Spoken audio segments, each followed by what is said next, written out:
제가 요즘에 넷플릭스에서 가장 즐겨보는 프로그램이 3가지가 있어요.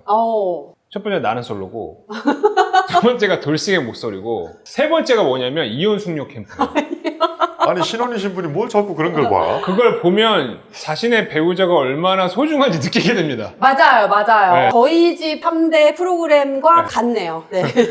거기서 항상 나오는 게 조정을 하는 과정에서 항상 재산 분할과 위자료에 대해서 나옵니다. 그 재산 분할과 그 다음에 위자료에 대한 얘기를 할 때 세금에 관련된 얘기를 나온 적은 제가 못 봤어요. 근데 이혼을 하는 과정에서 재산 분할이라던가 위자료가 나오는 과정에서도 세금이 나올 수가 있습니다. 진짜 우리가 이혼을 할 때 첫 번째로 하는 게 재산 분할이거든요. 제가 두 분께 여쭤보고 싶어요. 재산을 분할하는 과정에서는 세금이 부과가 되어질까요? 근데 원래 부부 공동의 재산으로 봐서 누가 누구에게 증여를 하는 게 아니어서 세금이 나올까? 그냥 원래 있던 재산을 그냥 가르는 행위잖아요. 네. 그래서 세금이 안 나올 것 같아요. 참고로 부동산을 이제 재산 분할을 원인으로 소유권 이전을 하게 되면은 취득세가 나오는데 원래 그 사람이 가져야 되는 만큼의 몫을 돌려받는 의미라고 해서 취득세가 좀 낮게 나오기는 합니다. 네, 근데 아예 안 나오진 않죠. 취득세가 나올지 몰라도 재산 분할 안 나옵니다. 재산 분할은? 재산 분할 나오지가 않아요. 왜냐하면 이게 대법원에서 명확하게 판결이 나왔어요. 네.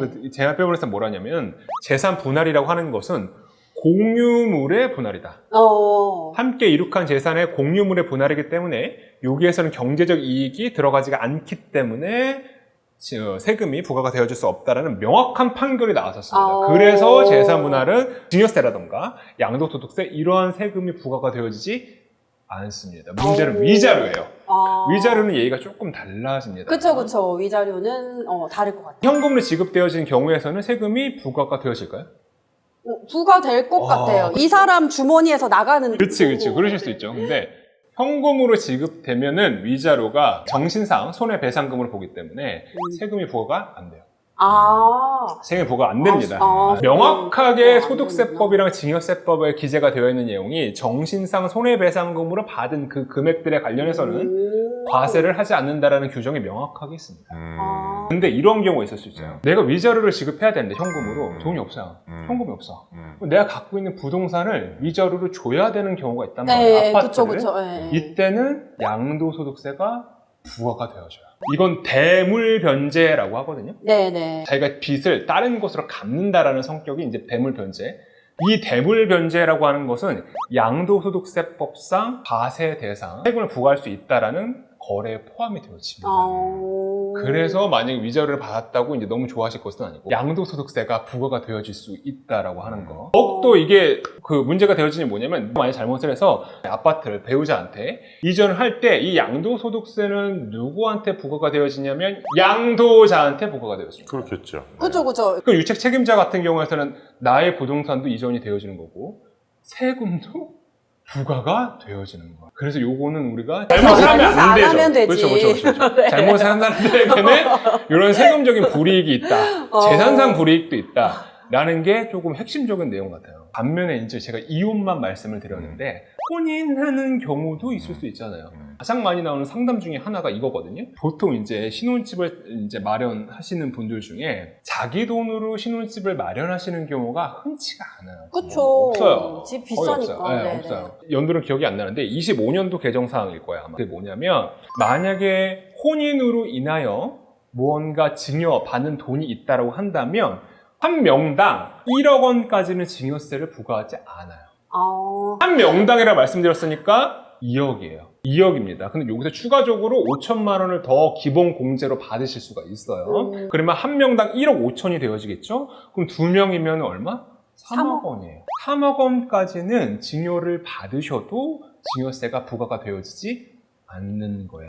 그러면 양가 부모님이 어쨌든 이 자식들한테 합쳐가지고 3억까지는 그쵸. 이렇게 따로따로 주셔야 되겠죠? 근데 네네. 여기서 가장 많이 헷갈리시는 게 뭐냐면 이게 1억 원입니다. 1억 5천이라고 잘못 알고 계시는 분들이 있어요. 이 5천만 원에 대한 공제는 기본 공제라고 하는 거예요. 제가 만약에 혼인으로 인해서 1억 5천을 받았어요. 근데 혼인되기 전에 제가 돈을 5천만 원 그 전에 받았던 적이 있었어요. 그러면 이때 이미 증여공제 5천만 원을 써버린 거야, 나는. 그럼 이 1억 5천 원 혼인으로 받았었을 때는 1억 원만 공제가 되어지기 때문에 나머지 5천만 원에 대해서는 세금이 부과가 되어지는 거예요. 그리고 재혼도 가능합니다. 초혼뿐만 아니라 재혼도 가능해요. 몇 번까지? 횟수는 제한이 없습니다.